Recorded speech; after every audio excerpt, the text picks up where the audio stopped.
All right, now I'm going to talk a little bit about where I stand after religion. Yeah, most Christians, I know most witnesses never really think about where the Bible came from. It's always assumed, or I always had assumed that the Bible was the Bible. It was an unchanging book that God had basically written. Dealing with the New Testament, they were all the books of the New Testament were originally written in Greek. All were written within the 1st century AD. There are no originals of the Old Testament writings. The Bibles we have today are translated from copies centuries after the original writings.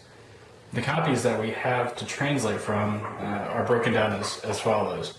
So we have over 5,700 Greek translations, 10,000 Latin translations, and several others in different languages.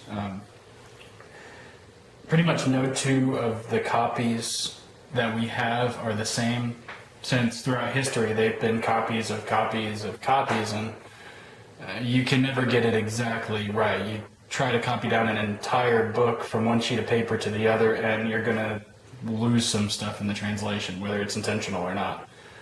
The oldest copy of the writings from the new translation that we have are from 250 AD. Most of the copies we have are from 600 to 700 AD. So after looking at the history of the Bible, I realized that it wasn't just a book God had put here for us from the beginning of time. It was a book that was put together from several other men's writings that was actually put together by the church at the time. And I mean, the church has its own interests at hand, and it's going to put the Bible together and use the books to put in it that best suits their beliefs and their needs. So I mean, this right away, when I started looking into religion outside of the witnesses, I couldn't even really get past the Bible before I saw everything as just a fairy tale, basically. Another thing, the next thing I looked at, which now trying to explain seems kind of childish to even try to argue, is Noah and the flood, the ark. Right now, I can't really understand how anyone could believe that was a literal thing in the Bible. Animals, there's between 3 and 30 million species of animals on the earth today. Broken down, that you can see down here. The most important mammals, there's around 5,000 species of mammals. According to this source, I've seen other sources that go as high as 10,000. There's so many species in the world today that you can't even really, no one can really get a grasp of how many there really are.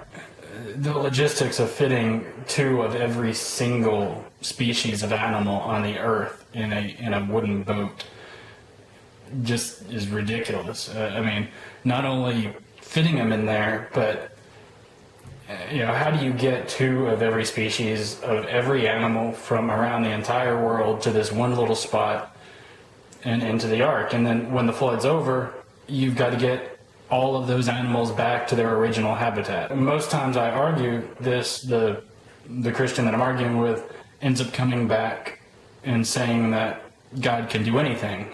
With God, all things are possible.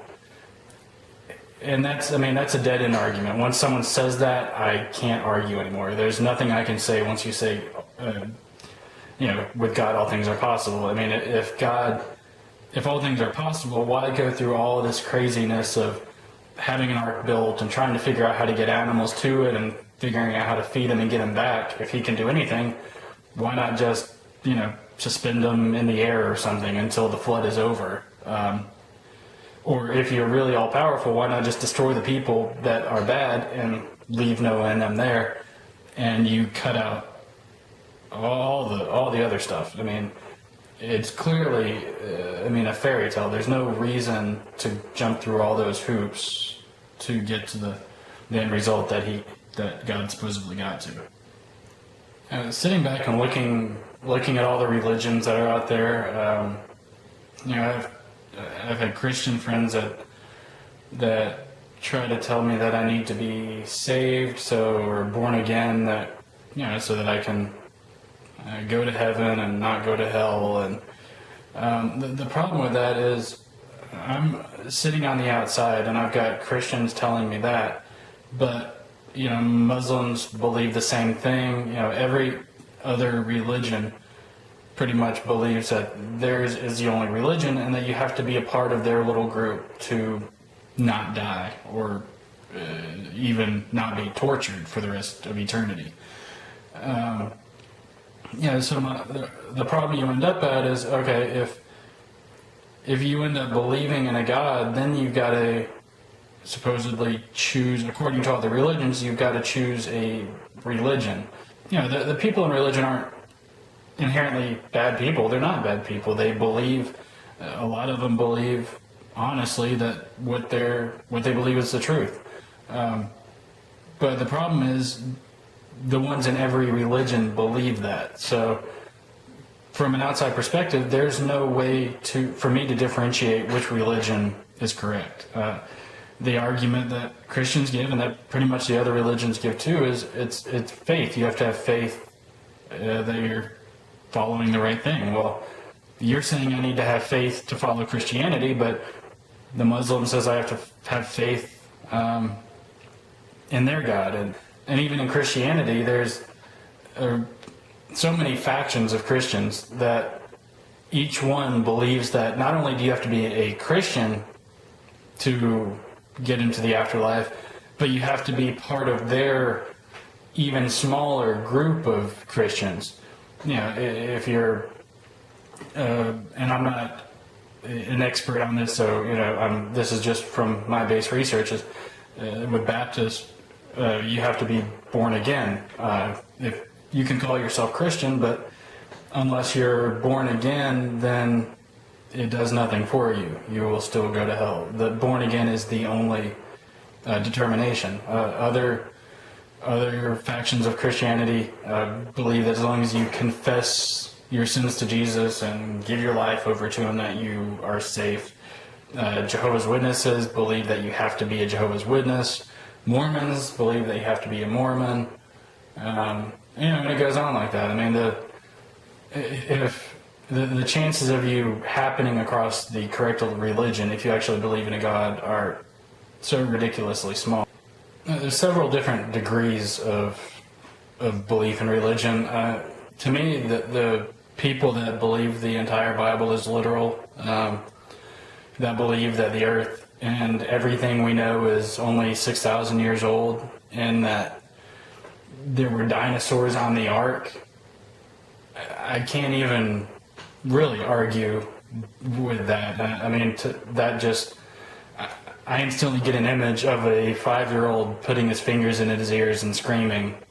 One thing I think it's funny is with Jesus. This is an all-powerful God and I still haven't been able to get a Christian to explain the Trinity to me in a way that even makes sense if you believe in God. But so supposedly you've got this all-powerful God that sends His Son down to earth, which is also Him, kind of, to preach to the people that happen to be there at that time, and then He is killed, which was the plan all along, rises from the dead, and because of that, we're all washed of our sins. He has saved us. I mean, it's the same thing with the ark. If God is all-powerful, then why couldn't He just say that this is to be, instead of jumping through all these hoops to get to His end goal? It just doesn't make sense. Another thing I always hear Christians say is, for instance, today there was a lady at the bank that had been in a car wreck earlier in the week, and she was talking about it to the teller, and as she was walking away, she said, by God's grace we were okay. God was watching over us that day. Well, what I would say to that is, because you were lucky you didn't get hurt in the car wreck, but for every true Christian that is in a car wreck and doesn't get hurt and is perfectly fine and walks away from it.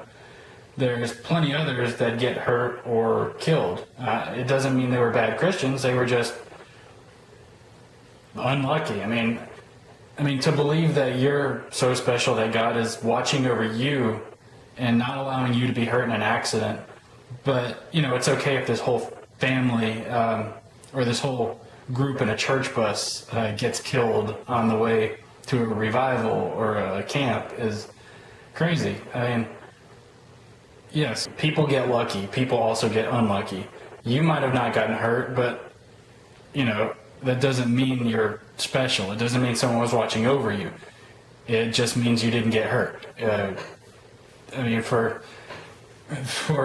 every person that has everything going well for them in their life, and has a great job, has everything, they say they thank God for everything that He's blessed them. Well, what about the billions of people in the world that don't have the money or sources to eat that night?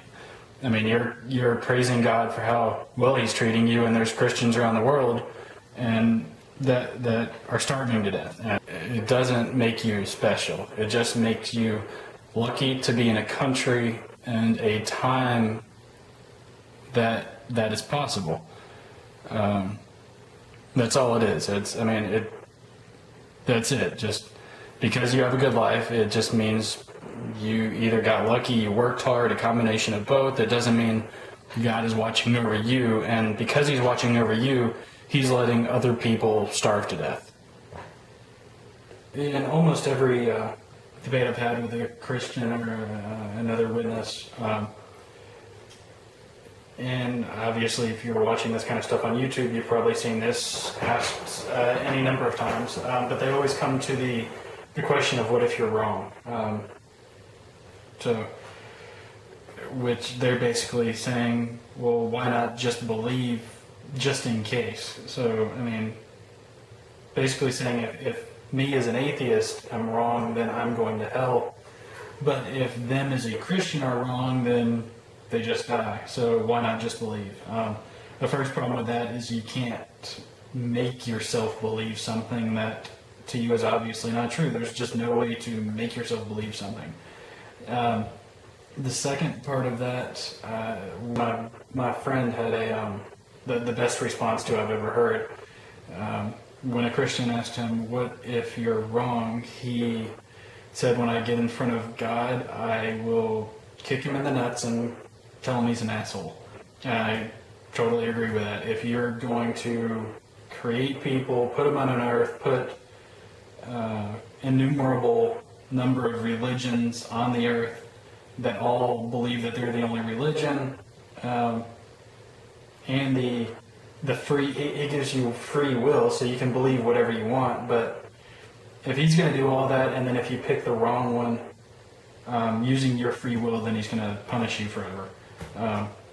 You're an asshole. That's all there is to it. So.